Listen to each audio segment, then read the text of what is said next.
Olá, meu nome é Laura e eu vou começar a apresentação do nosso trabalho de inferência estatística, um curso fornecido pelo ICMC aqui na USP de São Carlos. Meu grupo é formado também pela Isabela e pela Júlia. Nesse trabalho, nós vamos fazer uma análise de alguns fatores e como eles influenciam no salário e na satisfação de um profissional. Então, como vai funcionar? Nós temos um banco de dados com várias variáveis e nós vamos ver as relações dessas variáveis, como elas se correlacionam. E através de alguns testes estatísticos, nós vamos ver quão importantes essas relações são, quão significativas elas são. A nossa base de dados, a gente pegou ela do Kaggle e ela possui 14 colunas, sendo essas no slide. Então, nós temos primeiro o nome da empresa, o cargo, o tipo de indústria, o local, o tipo de contrato, o nível de experiência, a flexibilidade, o salário anual, a moeda desse salário, anos de experiência do profissional, uma nota de satisfação, variando de 1 a 10, as tecnologias necessárias e usadas nesse trabalho, os benefícios e há quantos anos o funcionário foi promovido pela última vez. Bom, o nosso objetivo é responder essas três perguntas. Se os salários variam entre os setores da indústria, se a flexibilidade do trabalho remoto influencia na satisfação dos profissionais e se os salários diferem entre os diferentes níveis de flexibilidade remota. Antes da gente começar a nossa análise, a gente fez um pré-processamento dos dados. Então, foram feitas algumas aplicações. Então, a gente filtrou as variáveis que a gente ia precisar para fazer essas análises.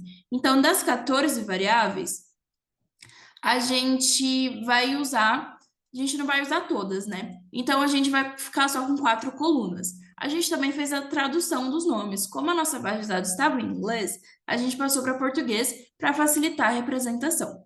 A gente também, eu acho que o mais importante do que a gente fez foi a conversão de moeda. Como eu comentei, ali a gente tem vários tipos de moeda e a gente transformou, a gente converteu tudo para reais. Então, de 14 colunas, a gente vai trabalhar só com 4. E duas delas sendo de variáveis quantitativas, que é a coluna de salário anual e a coluna de satisfação no trabalho.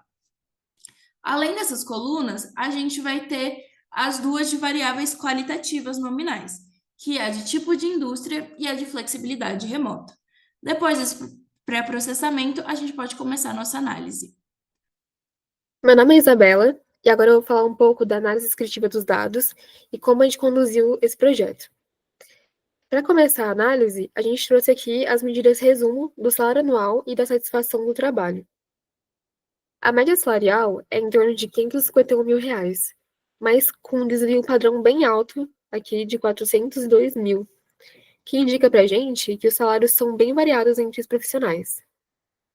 Já aqui, em satisfação do trabalho, que está numa escala de 1 a 10, a média ficou em 5,66, com mediana em 6, que mostra tendência à satisfação, apesar de existirem notas bem baixas também, que a gente consegue ver pelo valor mínimo aqui, que é a SUME 1.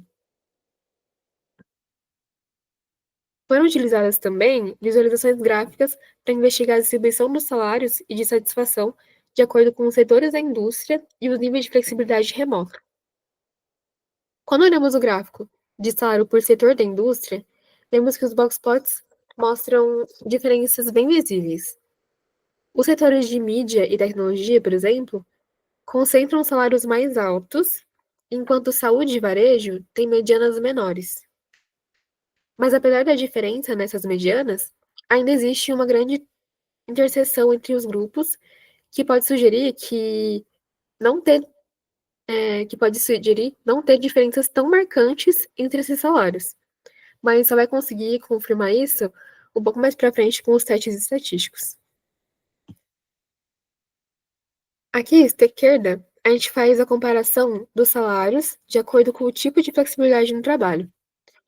A princípio, esses três, eles apresentam disposições bem parecidas, mas os profissionais presenciais, eles têm uma mediana um pouquinho mais alta, que pode mostrar que ser remoto ou ser presencial pode influenciar um pouco no salário. Já aqui, quando a gente olha para a satisfação no trabalho de acordo com a flexibilidade dá para ver que quem trabalha remotamente tende a dar notas um pouco mais altas. A distribuição do grupo remoto aqui é mais concentrada em valores altos, com menos respostas muito baixas quando comparado com os outros dois, que sugere que a flexibilidade no trabalho pode sim ter um impacto positivo na satisfação dos profissionais. Para verificar a normalidade das distribuições, a gente aplicou o teste de Shapiro-Wilk para cada grupo de indústria e flexibilidade. Fixamos também o alfa de 5%. Como mostra a tabela, todos os p-valores, que estão evidenciados aqui em vermelho, eles são menores que o nosso alfa, que é 0,05, que nos leva a rejeitar a hipótese de normalidade em todos os casos, que vai estar justificando o uso de testes não paramétricos nas nossas próximas comparações. Olá, eu sou a Júlia e agora a gente vai analisar se há associação entre as variáveis quantitativas através do coeficiente de correlação de Spearman. Essa medida é uma medida de associação não paramétrica que vai avaliar a relação monotônica entre duas variáveis numéricas usando os postos. Relação monotônica é quando uma variável aumenta, a outra aumenta, ou quando uma aumenta, a outra diminui, ou quando uma diminui, a outra diminui também. Então, a gente vai avaliar se existe essa relação.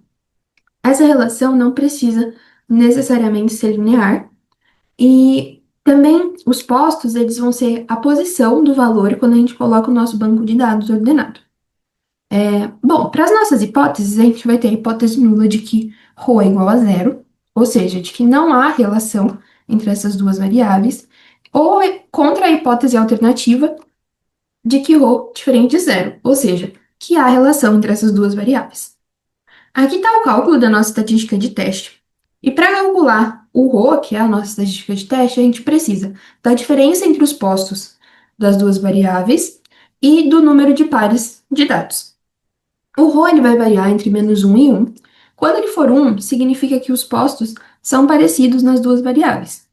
Se ele for -1, próximo de -1, significa que eles são opostos. E se for 0, significa que não houve um padrão, então, de que eles não têm relação. Essa medida vai gerar um p-valor, que indica se a relação ela é estatisticamente significativa para a nossa análise. A gente vai fixar o nível de significância em 5% para todos os nossos testes. Aqui a gente aplicou o teste usando a biblioteca SciPy do Python para as nossas duas variáveis quantitativas, que é a de salário e a de satisfação no trabalho. Com isso, a gente obteve o resultado de que ρ é igual a 0,03 e o p-valor de 0,5. Como o ρ está próximo de zero e o p-valor é maior do que 0,5, então a gente não rejeita H0, ou seja, não há evidência de que essas variáveis estão correlacionadas. Com isso, a gente aplicou o teste de Kruskal-Wallis, porque ele é uma alternativa não paramétrica ao teste da ANOVA. E a gente vai usar ele exatamente porque a gente não tem os dados normais, como a Isa mostrou. Então, ele é um teste não paramétrico que vai ser usado para comparar dois ou mais grupos independentes. As nossas hipóteses vão ser: hipótese nula de que não há diferença entre a mediana dos grupos contra a hipótese alternativa de que pelo menos um dos grupos apresenta uma mediana significativamente diferente dos demais. A nossa estatística de teste ela vai expressar o grau de diferença entre os grupos. E para calculá-la, a gente vai precisar do número total de observações, do tamanho de cada grupo e da soma dos postos de cada grupo. A gente aplicou esse teste em Python com a biblioteca SciPy para as nossas 3 perguntas iniciais. Vamos analisar os resultados. Nossa primeira pergunta era se os salários variavam entre os setores da indústria. A gente teve uma estatística de teste igual a 5,37 e um valor P de aproximadamente 0,4. Então, a gente não rejeitou H0, o que significa que há ausência de evidência estatística de que a mediana salarial seja diferente entre diferentes setores da indústria. Para a nossa segunda pergunta, que era se a flexibilidade influenciava na satisfação dos profissionais, a gente teve a estatística de teste de 2,3, o valor P de 0,3, então a gente também não rejeitou H0, então também não há evidências significativas de que há diferença na mediana de satisfação dos profissionais, dados diferentes modos de flexibilidade. E por último, a nossa terceira pergunta era de que se os salários eram diferentes entre os níveis de flexibilidade remota. A gente tem uma estatística de teste de 1,8 e um p-valor de 0,4. Então, a gente também não rejeitou H0. Então, a gente também não tem evidências significativas de que há diferença na mediana salarial, dados os modos de flexibilidade. E esses nossos três resultados, eles confirmam o que a gente viu na análise exploratória de dados, uma vez que os nossos box plots, eles tinham intersecção. Então, a gente já esperava de que não fosse ter diferenças tão significativas, seja na média salarial ou na média de satisfação. Bom, esse é o nosso trabalho, espero que vocês tenham gostado. Muito obrigada por assistirem. O link do nosso GitHub está na descrição, então muito obrigada. Curtam, compartilhem. Tchau, tchau!